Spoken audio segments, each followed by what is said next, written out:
¿Sabías que antes de existir el papel, escribir era casi una forma de tortura? Sí, mi querido analfabeto del siglo XXI.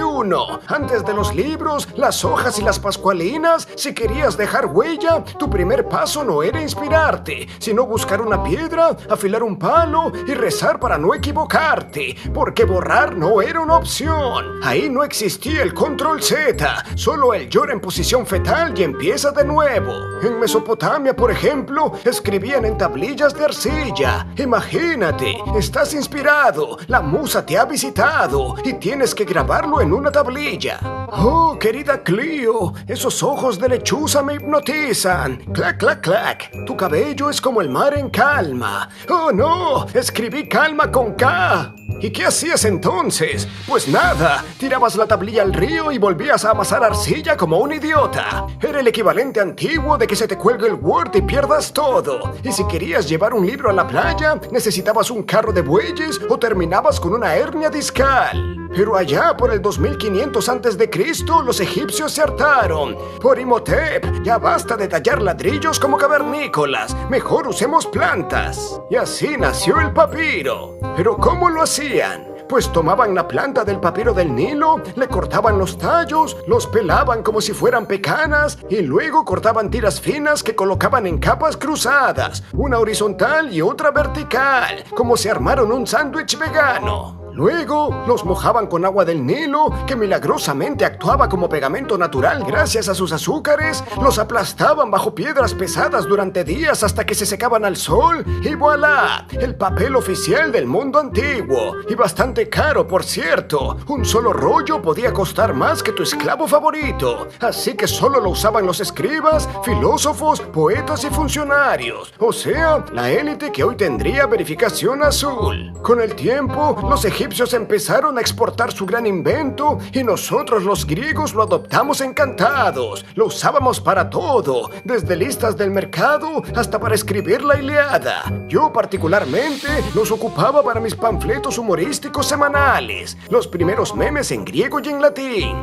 En Grecia, al papiro se le llamaba biblión y se le llamaba así por la ciudad fenicia de Biblos, un importante centro de comercio de papiro en la antigüedad. Y el plural de biblión era biblia. Y adivina qué, de ahí proviene la palabra Biblia, conjunto de libros, y biblioteca. ¡Oh, qué sabroso! El conocimiento, mi querido mortal, antes estuvo hecho de plantas, sudor y un poquito de pegamento del Nilo. Luego, en el siglo II a.C., Egipto estaba celoso porque el reino de Pérgamo había montado una biblioteca que empezaba a hacerle sombra a la de Alejandría. ¿Y qué hicieron los egipcios? Pues lo más maduro y menos tiránico. Les cortaron por completo el suministro de papiros. Ahora, ¿cómo vas a hacer con tu biblioteca?, dijeron.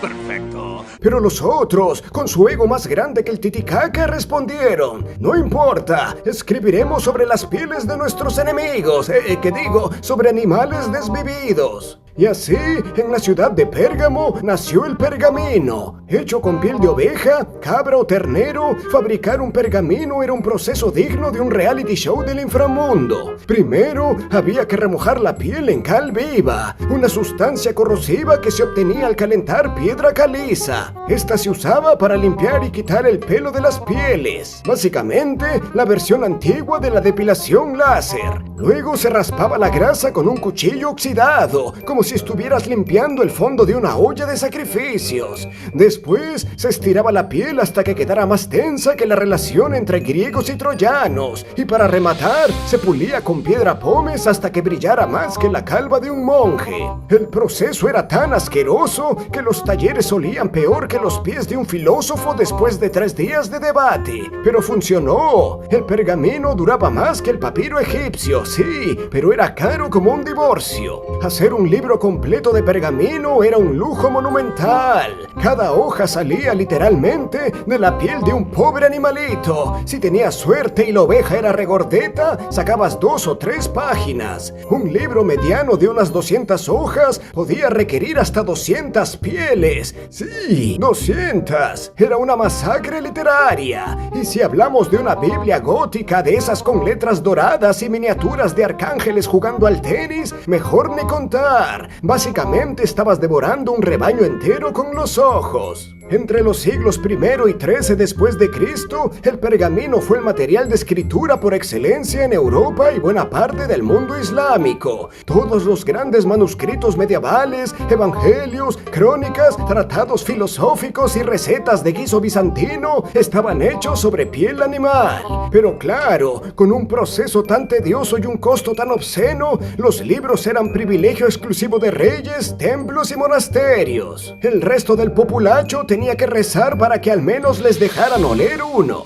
porque en aquellos tiempos la sabiduría olía a cuero, sudor y cordero asado. Después de siglos de escribir sobre materiales tan frágiles y engorrosos que hacer una copia de seguridad era una pesadilla, llegó por fin la revolución, el papel. Y no vino del cielo, vino de China, en el siglo II después de Cristo, gracias a un funcionario llamado Kai Lung. Este tipo, con una mezcla de genio, desesperación y probablemente un aburrimiento épico en la corte del rey, agarró cáñamo, cortezas de árbol, trapos viejos y redes de pescar, lo trituró todo en agua hasta convertirlo en una papilla digna de un smoothie post-apocalíptico, lo extendió sobre una malla de bambú, lo dejó secar y ¡chazam! Nació el papel. Básicamente, Kai Lun inventó el primer producto reciclado del mundo. Durante siglos, los chinos guardaron el secreto del papel como si fuera la fórmula de la Coca-Cola mezclada con el algoritmo de TikTok.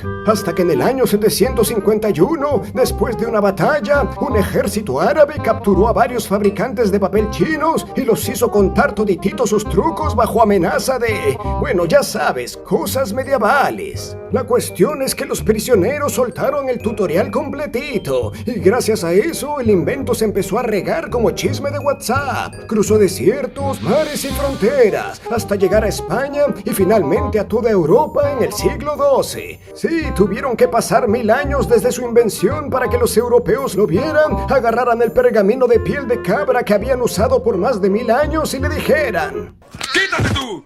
Fue el mayor avance cultural desde el vino barato. Pero ojo, no crean que ese primer papel chino era como el que usamos hoy en día. No, por Zeus, aquel invento era más fibroso, grueso y con textura de tortilla húmeda. Fueron los árabes quienes refinaron el proceso usando molinos de agua para mezclar los materiales, mejorando así la textura. Luego, los italianos le añadieron gelatina animal para que la tinta no se corriera como lágrimas en una telenovela. Y siglos después, durante la revolución industrial, los humanos en su infinita sabiduría dijeron: oye, ¿para qué usar trapos si podemos destruir bosques enteros? Y lo hicieron. Adiós trapos, hola pulpa de madera, químicos tóxicos y máquinas de papel continuo.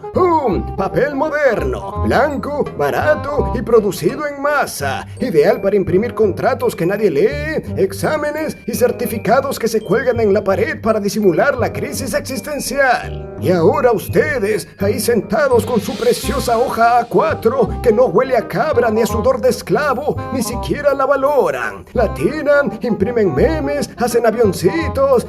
Si los antiguos griegos vieran eso, les darían un papirazo en la cara. Así que la próxima vez que escribas algo en tu cuaderno, recuerda, esa hoja tiene más historia que tu país. Pasó del barro al papiro y del pergamino al papel en una odisea tan larga y épica que ni Sócrates habría tenido paciencia para leerla completa. Nos vemos en el siguiente video. ¡Chao!